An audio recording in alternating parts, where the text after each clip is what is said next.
The color of your front door can show your personality and let you have fun with color. Tammy Hart Interior Design is here with the do's and don'ts to painting your front door. Welcome to Daytime. Thank you. I'm so excited to be here.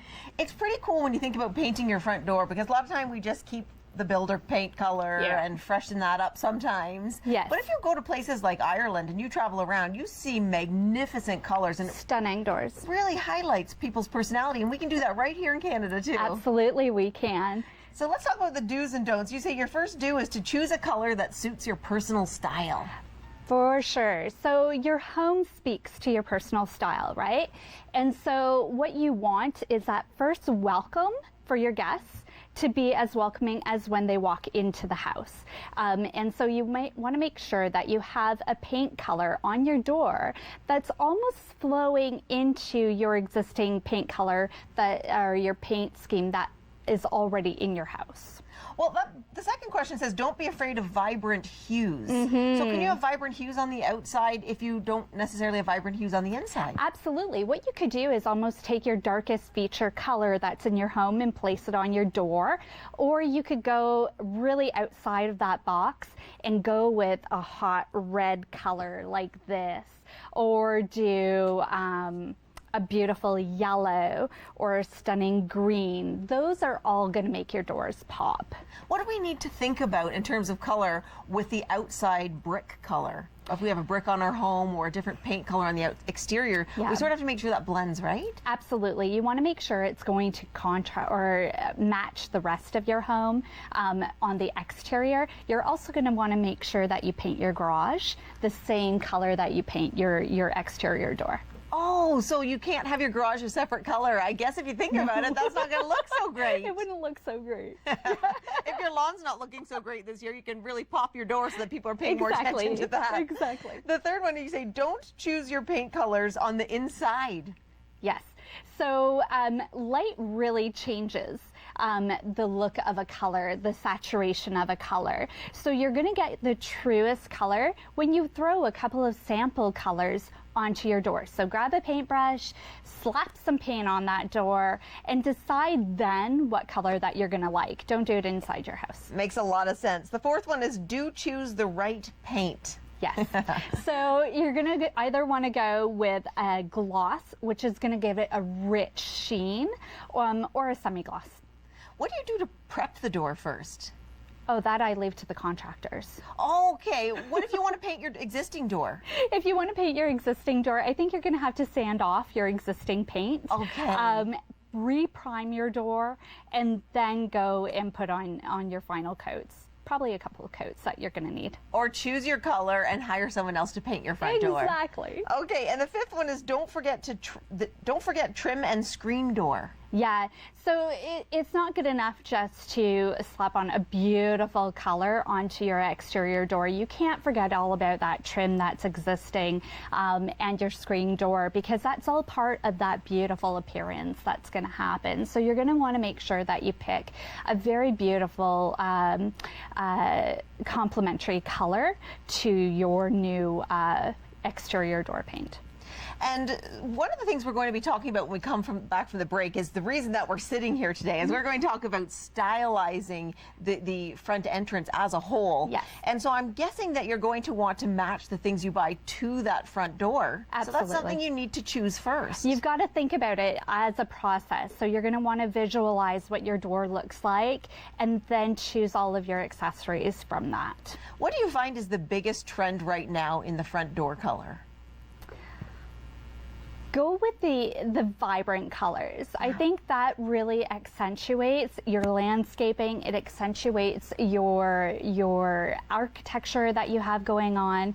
Really play to those. I think that's one of the big trends that you're going to see happening. How long have you been doing design, Tammy? Oh my gosh, 17 years. I've been I've been designing spaces for 17 years. I started off in the events industry designing spaces, and then made the move over to residential. And so it still gets you all fired up. Oh my God, I'm so passionate about design. It comes from within. It's that creative fire inside of me that I need to have in my daily life. So that's excellent. I can't wait, because when we come back, we're going to have more with Tammy Hart talking about how to stylize your front entrance. We'll be right back.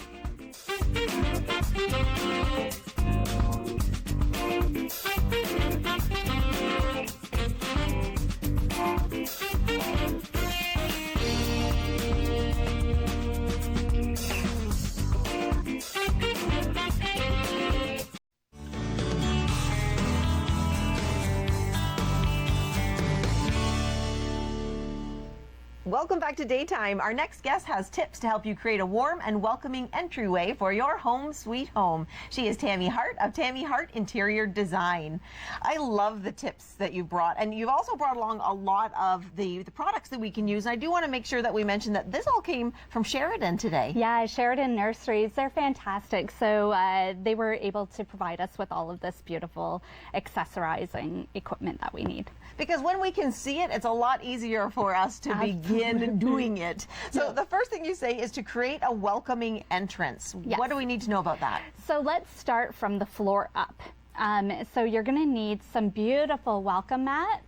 And I've picked out some pretty playful ones, and then a very classic one. So a simple H for monogram for heart.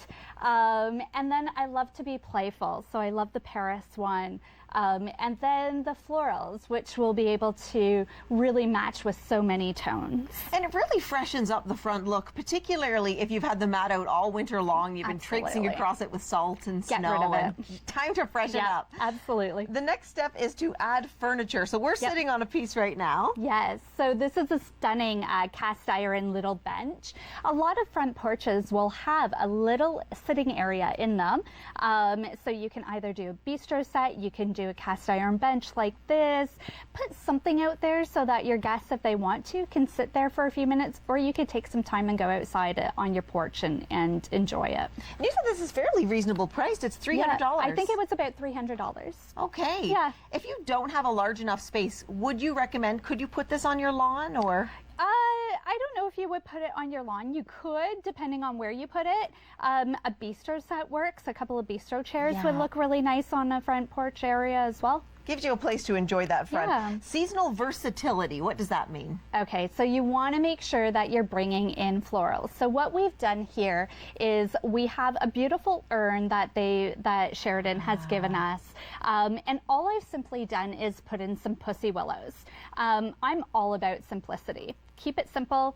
So pussy willows look really nice together. I've also done some beautiful hydrangeas on this little cart. It just pops, but you want to make sure that it matches the front of your house as well, the exterior door and all of your other accessories. Okay, and the next step is to update your hardware. Yes. So when you're updating your door, if you're painting your door, you might as well update your hardware. So get rid of the grungy brass door handles, replace it with something fresh, put a little bit of money into it. I think the more that you invest, the longer it's going to last. So add some hardware, add some trim on your doors, add a door knocker. Do something to just spruce it up a little bit.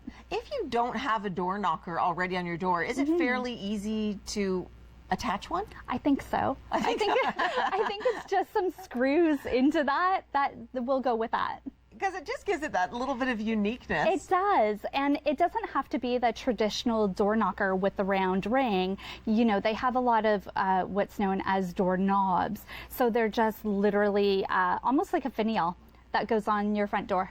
All right. And finally, you say accessorize. Absolutely, accessorize. So you're going to want to add some wreaths. So I've picked out some really nice wreaths. I picked out this cotton ball wreath, which matches with the pussy willows. Bring in some texture up your door. I've also shown this. I know it's a bit autumny, but I made this. So it's super simple. So think outside of the box. Think square. Do something round. So step outside of the traditional wreath and do the cast iron wreath. There's lots you could do for your front door. So you would put this on your front door rather than on the brick? Absolutely. Oh, I never even thought of that. Yeah. And it makes a whole lot of sense to put something on your door, because I know around the holidays we'll often put up a seasonal wreath and then take it off and the door looks so bare. Yeah, absolutely. So keep that going throughout the whole entire year. Thank you so much for being here today. Thank you for having me. I learned so much, and that's the end of our show. Thank you to all of our special guests for stopping by, and to you at home for watching. I'm Denise Merrick, and we'll see you next time on Daytime.